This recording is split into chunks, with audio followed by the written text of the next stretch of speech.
بسم اللہ الرحمن الرحیم الحمد للہ وکفا وہدا وسلام علی عبادہ الذین اصطفیٰ اما بعد۔ اس سے پہلے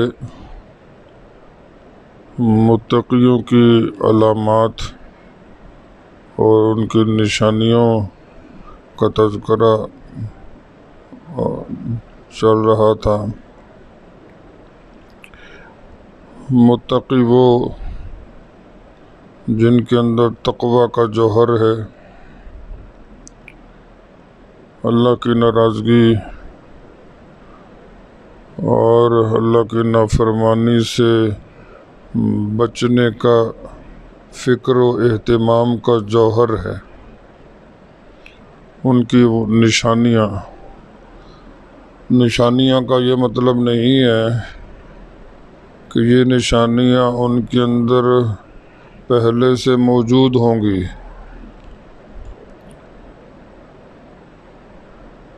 تب یہ قرآن پاک ان کے لیے ہدایت ثابت ہوگا، بلکہ مطلب صرف اتنا ہے، تقوی کا ان کے اندر جوہر ہوگا، اللہ کی نافرمانی اور اللہ کی ناراضگی سے بچنے کا فکر اور اہتمام ہوگا، جوہر ہوگا، تو ان کے لیے یہ کتاب، یہ قرآن ہدایت بنے گی، اور یہ کتاب ان کو راستہ بتائے گی، رہنمائی دے گی، روشنی دے گی، اور وہ اس سے رہنمائی لے کر اور اس سے روشنی لے کر اس کتاب کی ہدایت سے ایسے بن جائیں گے، اور ان کے اندر اس طرح کی نشانیاں ظاہر ہوں گی۔ وہ 5 نشانیاں بیان ہو رہی تھیں۔ ایک ہے یؤمنون بالغیب، دوسری ویقیمون الصلاۃ، تیسری ومما رزقناہم ینفقون۔ ان تینوں نشانیوں کا مختصر تذکرہ گزر چکا۔ اب چوتھی نشانی ہے کہ ان کا وحی پر ایمان ہوگا۔ وحی وہ بھی جو حضرت محمد صلی اللہ علیہ وسلم پر نازل ہوئی، اور وحی وہ بھی جو آپ سے پہلے انبیاء کرام پر نازل ہوئی۔ چنانچہ فرماتے ہیں والذین یؤمنون بما انزل الیک وما انزل من قبلک،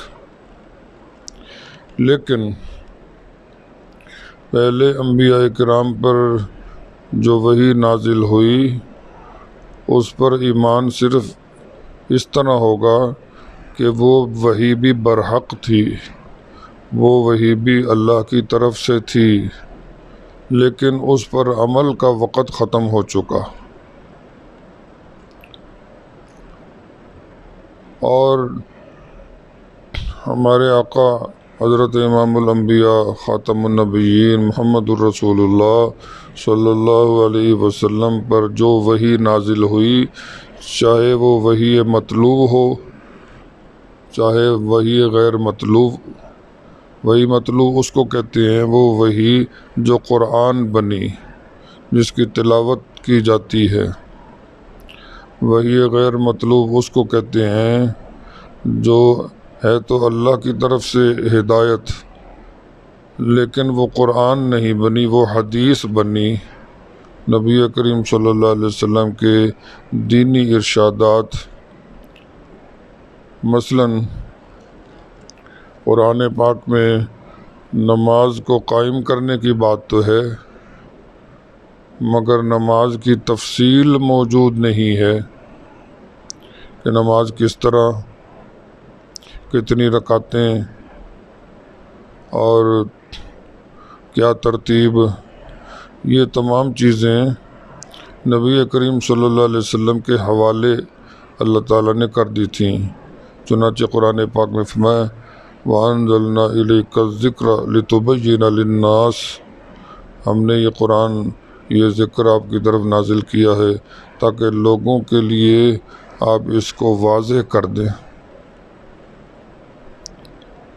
اسی طرح قرآن پاک کی اور آیتوں میں بھی یہ بات اللہ نے ارشاد فرمائی کہ قرآن پاک کی وضاحت، اس کی تشریح اور اس کی تفصیل وہ حضور صلی اللہ علیہ وسلم کے حوالے ہے، ان کے سپرد ہے۔ تو آپ جو بھی کرتے ہیں، جو بھی تشریح یا جو بھی تفصیل ارشاد فرمائی، وہ وحی کے مطابق ہی فرمائی، اللہ کے فرمان کے مطابق ہی کی۔ جیسے کہ قرآن پاک میں فرمایا اللہ تعالیٰ نے وَمَا يَنطِقُ عَنِ الْهَوَىٰ، آپ اپنی خواہش سے کبھی کلام نہیں فرماتے، إِنْ هُوَ إِلَّا وَحْيٌ يُوحَىٰ، سورہ نجم کے اندر۔ تو حضور صلی اللہ علیہ وسلم پر جو وحی نازل ہوئی، چاہے وہ قرآن میں آئی، چاہے وہ حدیث میں محفوظ ہوئی، اس سب پر ایمان بھی لانا ہے کہ یہ اللہ کی طرف سے پیغام ہے، اور اس پر عمل بھی کرنا ہے، اور وہ قیامت تک کے لیے ہے، اس کے مطابق زندگی بسر کرنی ہے۔ اور حضرت سے پہلے، حضور صلی اللہ علیہ وسلم سے پہلے جو انبیاء کرام پر وحی نازل ہوئی، وہ بھی سچی تھی، اللہ کی طرف سے تھی، وہ بھی ہدایت تھی، لیکن اس کے چلنے کا ایک وقت تھا۔ اللہ تعالیٰ نے قرآن پاک میں فرمایا اِنَّا أَنزَلْنَا التَّوْرَاةَ فِيهَا هُدًى وَنُورٌ،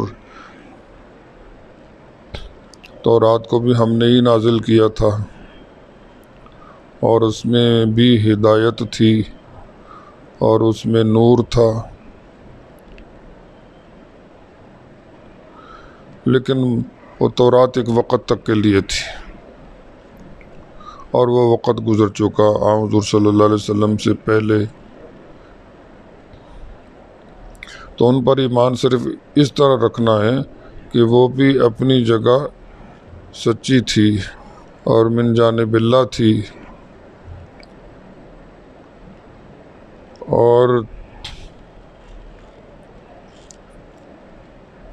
اس میں بھی نور تھا، اس میں بھی نجات تھی، لیکن اس پر اس کے مطابق زندگی بسر کرنا اور اس پر عمل کرنا اب اس کا وقت نہیں ہے۔ اور قرآن پاک کی اس آیت سے یہ بھی پتہ چلا کہ متقیوں کی ایک صفت یہ ہے کہ وحی کی عزت کرتے ہیں، وحی پر ایمان رکھتے ہیں۔ وحی کون سی؟ جو حضور صلی اللہ علیہ وسلم پر نازل ہوئی یا آپ سے پہلے انبیاء کرام پر نازل ہوئی۔ اس سے پتہ چلتا ہے کہ حضور صلی اللہ علیہ وسلم کے بعد کوئی وحی نازل نہیں ہوگی۔ حضرت چونکہ خاتم الانبیاء ہیں اور خاتم النبیین ہیں، آپ کے بعد نہ کسی نبی نے آنا ہے اور نہ کسی وحی نے نازل ہونا ہے۔ اگر آپ کے بعد بھی کسی نبی نے آنا ہوتا، کوئی وحی نازل ہونی ہوتی، تو اللہ تعالیٰ یہاں پر یہ کہتے کہ وہ ایمان لاتے ہیں اس وحی پر جو آپ کی طرف نازل ہوئی، اور اس وحی پر جو آپ سے پہلے نازل ہوئی، اور اس وحی پر بھی جو آپ کے بعد نازل ہوگی۔ لیکن اللہ نے ایسے نہیں فرمایا۔ تو اس سے یہ بات واضح ہو گئی کہ حضور صلی اللہ علیہ وسلم پر نازل ہونے والی وحی کے بعد کوئی وحی ایسی نہیں ہو سکتی جس پر ایمان لانا ضروری ہو، اور جس پر ایمان نہ لانا وہ اللہ کی ناراضگی کا باعث ہو۔ اور یہ اس لحاظ سے یہ آیت مبارکہ حضور صلی اللہ علیہ وسلم پر ختم نبوت کی ایک کھلی واضح دلیل بھی ہے۔